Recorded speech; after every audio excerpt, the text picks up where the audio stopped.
LUTs are looks. So whenever we shoot in the film world, we have a standard one that's called Rec 709. That's just a standard look.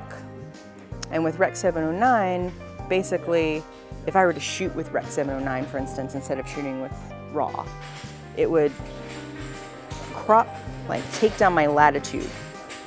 So I would go from having like between 14 to 16 stops of dynamic range to having like 4 instead, which for a cinematographer, it's not very great because whenever you take it into post, oh no, I don't have anything to play with to make the look that I want.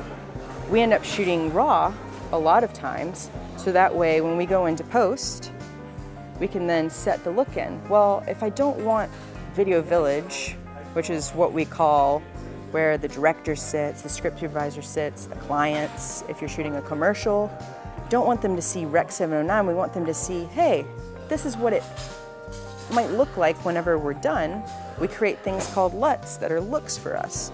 The DP will have, a lot of times if you have a DIT, they're the ones that help the DP with the looks, and they're the ones that come over and they load them into the camera for you, and they'll tell you over the walkie, hey, change it to this look, we're going into night, or hey, these scenes are the ones that this look has. With that, I'm still shooting my RAW on the camera. I'm sending a look out to the monitor so they can see, hey, this is what, whenever I watch it on HBO or I watch it on Netflix, it's gonna look like in the end.